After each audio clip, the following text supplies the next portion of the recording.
Hey, Saracen, I have some good news. Campfire Games has just released Update 95 for War Rights, and along with this update has came major changes to morale, units, maps, everything.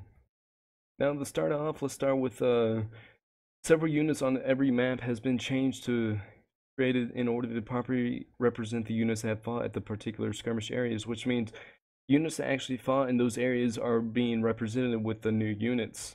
More historically accurate units will fight there instead of just first Texas on being every map that it had has involved a Texas regiment. That's just an example. Improve the morale loss scale algorithm depending on the amount of players on the server, resulting in skirmish areas lasting longer and allowing for more kills. This means that if there's more players, the rounds won't last as long as if there's less players. So that means the more players is, the longer the map will stay on, because that means there will be more morale, more deaths, and longer gameplay for each map. That's really good. Information and skirmishing now improves stamina regeneration. Information gives an improvement of 50%, whereas skirmishing gives an improvement of 25%. This means that being in some sort of formation or information or skirmishing now gives stamina regeneration, which means you can gain stamina back if you lost it during a melee fight or been running around, and you get more if you're in formation than you're in skirmishing, but you still get some if you're in skirmishing. Reduce head bobbling by 50%. This is really good for just the head not moving around when you're playing.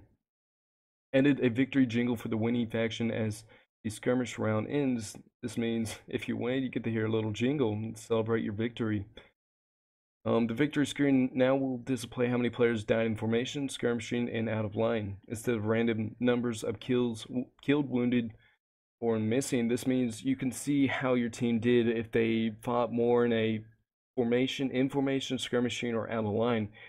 So you can try to fight better, see if you can do better next map to try to stay in formation more, or try to just do better next map and try to play with your team.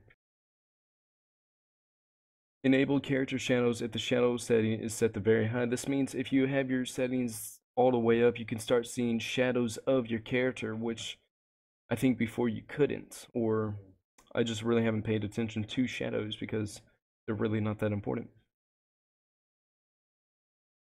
The regiment selection UI is no longer resets itself while the player is selecting a regiment class and after the victory screen has been shown. That means after the round has ended, either if one side routs or one team captures or defends, you will no longer see the regiment selection UI after, which is good because it just doesn't make sense to be there because the round ended.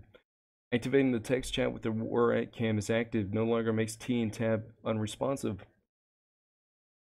That means it will actually respond to you if you're in the war cam and look around so you can see uh, chat and other stuff, the UI. Added new music to the main menu. I haven't seen this since I played, but it looks like the new music has been added to the main menu. And added 32 new regiments. So this is the big part. 32 new regiments have been added to the game. It looks like 16 for the Confederates and 16 for the Union. I will show you an example of the 4th Alabama right here. Looking good.